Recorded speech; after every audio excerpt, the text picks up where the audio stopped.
नमस्कार दोस्तों, जय माता दी। दोस्तों, आज हम सुनेंगे दुर्गा सप्तशती का 5वां अध्याय। महर्षि मेधा ने कहा, पूर्व काल में शुंभ निशुंभ नामक असुर ने अपने बल में मत से इंद्र का त्रिलोकी राज्य और यज्ञों के भाग्य छीन लिए, और वह दोनों इसी प्रकार सूर्य और चंद्रमा, धर्मराज और वरुण के अधिकार भी छीनकर स्वयं ही उसका उपयोग करने लगा। वायु और अग्नि का कार्य भी वही करने लगा। इसके पश्चात उन्होंने जिन देवताओं का राज्य छीना था उनको अपने अपने स्थान से निकाल दिया। इस तरह से अधिकार छीने हुए तथा दैत्यों द्वारा निकाले हुए देवता अपराजिता देवी का स्मरण करने लगे कि देवी ने हमको वर दिया था कि मैं तुम्हारी संपूर्ण विपत्तियों को नष्ट करके रक्षा करूंगी। ऐसा विचार कर सब देवता हिमालय पर गए और भगवती विष्णु माया की स्तुति करने लगे। देवताओं ने कहा, देवी को नमस्कार, शिव को नमस्कार, प्रकृति और भद्रा को नमस्कार है। हम लोग रौद्रा, नित्या और गौरी को नमस्कार करते हैं।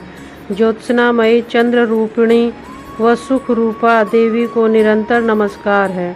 शरणागतों का कल्याण करने वाली वृद्धि और सिद्धि रूपा देवी को हम बार बार नमस्कार करते हैं, और मित्र राजाओं की लक्ष्मी तथा सर्वाणी को नमस्कार करते हैं। दुर्गा को दुर्ग स्थलों को पार करने वाली दुर्गपारा को सारा सर्वकारिणी ख्याति कृष्ण और धूम्र देवी को सदैव नमस्कार। अत्यंत सौम्य तथा अत्यंत रौद्र रूपा और धूम्र देवी को सदैव नमस्कार है। अत्यंत सौम और अत्यंत रौद्र रूपा को हम नमस्कार करते हैं, उन्हें हमारा बारंबार प्रणाम है। जगत की आधार कृत देवी को बार बार नमस्कार करते हैं। देवी को प्राणी मात्र विष्णु माया कहते हैं, उनको हम नमस्कार करते हैं, उनको नमस्कार करते हैं, उनको नमस्कार करते हैं। जो देवी संपूर्ण प्राणियों में चेतना कहलाती हैं उनको नमस्कार करते हैं, उनको नमस्कार करते हैं, उनको नमस्कार करते हैं। जो देवी संपूर्ण प्राणियों में बुद्धि रूप में स्थित हैं उनको नमस्कार करते हैं, उनको नमस्कार करते हैं, उनको नमस्कार करते हैं।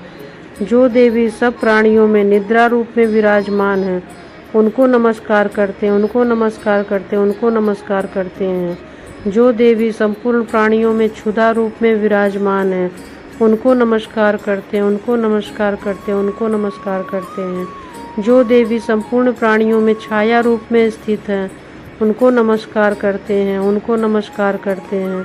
जो देवी सब प्राणियों में शक्ति रूप में स्थित हैं उनको नमस्कार करते हैं, उनको नमस्कार करते हैं, उनको नमस्कार करते हैं। जो देवी संपूर्ण प्राणियों में तृष्णा रूप में स्थित है उनको नमस्कार करते हैं, उनको नमस्कार करते हैं, उनको नमस्कार करते हैं। जो देवी सब प्राणियों में शांति रूप में स्थित हैं उनको नमस्कार करते हैं, उनको नमस्कार करते हैं, उनको नमस्कार करते हैं। जो देवी सब प्राणियों में जाति रूप में स्थित हैं उनको नमस्कार करते हैं, उनको नमस्कार करते हैं, उनको नमस्कार करते हैं। जो देवी सब प्राणियों में लज्जा रूप में स्थित हैं उनको नमस्कार करते हैं, उनको नमस्कार करते हैं, उनको नमस्कार करते हैं। जो देवी सब प्राणियों में शांति रूप में स्थित हैं उनको नमस्कार करते हैं, उनको नमस्कार करते हैं, उनको नमस्कार करते हैं। जो देवी संपूर्ण प्राणियों में श्रद्धा रूप में स्थित है उनको नमस्कार करते हैं, उनको नमस्कार करते हैं, उनको नमस्कार करते हैं। देवी संपूर्ण प्राणियों में कांति रूप में स्थित हैं। जो देवी सब प्राणियों में लक्ष्मी रूप में स्थित हैं उनको नमस्कार करते हैं, उनको नमस्कार करते हैं, उनको नमस्कार करते हैं। जो देवी संपूर्ण प्राणियों में वृत्ति रूप में स्थित है उनको नमस्कार करते हैं, उनको नमस्कार करते हैं, उनको नमस्कार करते हैं। जो देवी सब प्राणियों में स्मृति रूप में विराजमान है उनको नमस्कार करते हैं, उनको नमस्कार करते हैं, उनको नमस्कार करते हैं। जो देवी सब प्राणियों में दया रूप में स्थित हैं उनको नमस्कार करते हैं, उनको नमस्कार करते हैं, उनको नमस्कार करते हैं। जो देवी सब प्राणियों में तुष्टि रूप में स्थित हैं उनको नमस्कार करते हैं, उनको नमस्कार करते हैं, उनको नमस्कार करते हैं। जो देवी संपूर्ण प्राणियों में मातृ रूप में स्थित है उनको नमस्कार करते हैं, उनको नमस्कार करते हैं, उनको नमस्कार करते हैं। जो देवी संपूर्ण प्राणियों में भ्रांति रूप में स्थित है उनको नमस्कार करते हैं, उनको नमस्कार करते हैं, उनको नमस्कार करते हैं। जो देवी संपूर्ण प्राणियों में नित्य व्याप्त हैं उनको नमस्कार करते हैं। जो देवी चैतन्य रूप में इस संसार में व्याप्त हैं, स्थित हैं, उनको नमस्कार करते हैं, उनको नमस्कार करते हैं, उनको नमस्कार करते हैं। पूर्व काल में देवताओं ने अपने अभीष्ट फल पाने के लिए जिसकी स्तुति की है और देवराज इंद्र ने बहुत दिनों तक जिसका सेवन किया है, वह कल्याण की साधना भूता ईश्वरी हमारा कल्याण और मंगल करें तथा सारी विपत्तियों नष्ट कर डालें। असुरों को सताए हुए हम संपूर्ण देवता उस परमेश्वरी को इस समय नमस्कार करते हैं तथा जो भक्ति पूर्वक स्मरण की जाने पर तुरंत ही सब विपत्तियों को नष्ट कर देती हैं, वह जगदम्बा इस समय भी हमारा मंगल करके हमारी समस्त विपत्तियों को दूर करें। महर्षि मेधा ने कहा, हे राजन, इस प्रकार जब देवता स्तुति कर रहे थे तो उसी समय पार्वती देवी गंगा में स्नान करने के लिए आईं। तब उनके शरीर से प्रकट होकर शिवा देवी बोली, शुंभ दैत्यों के द्वारा स्वर्ग से निकले हुए और निशुंभ से हारे हुए यह देवता मेरी स्तुति कर रहे हैं। पार्वती के शरीर से अंबिका निकले, इसलिए उनके संपूर्ण लोक में कौशिकी कहते हैं। कौशिकी के प्रकट होने के पश्चात पार्वती देवी के शरीर से रंग काला हो गया और वह हिमालय पर रहने वाली कालिका देवी के नाम से प्रसिद्ध हुई। फिर शुंभ और निशुंभ के दूत चंडमुंड वहां आए। उन्होंने परम मनोहर रूप अंबिका देवी को देखा। फिर वह शुंभ के पास जाकर बोले, महाराज, एक अत्यंत सुंदर स्त्री हिमालय को प्रकाशित कर रही है। वैसा रंग रूप आज तक हमने किसी भी स्त्री में नहीं देखा है। असुरेश्वर, आप यह पता लगाएं कि वह कौन है और उसको ग्रहण कर लें। वह स्त्री स्त्रियों में रत्न है। वह अपनी कांति से दसों दिशाओं को प्रकाशित करती हुई वहाँ स्थित है, इसलिए आपको उसका देखना उचित है। हे प्रभु, तीन लोकों के हाथी, घोड़े और मणि इत्यादि जितने रत्न हैं वह सब इस समय आपके घर में शोभायमान। हाथियों में रत्न रूप ऐरावत हाथी और उच्चैश्रवा नामक घोड़ा तो आप इंद्र से ले आए। हंसों द्वारा जुता हुआ विमान जो कि ब्रह्मा जी के पास था, अब भी आपके पास है। और महापद्म नामक खजाना आपने कुबेर से छीना है। समुद्र ने आपको सदा खिले हुए फूलों की कल्कनी नामक माला दी है। वरुण का कंचन की वर्षा करने वाला छत्र आपके पास है। रथों में श्रेष्ठ प्रजापति का रथ भी आपके पास ही है।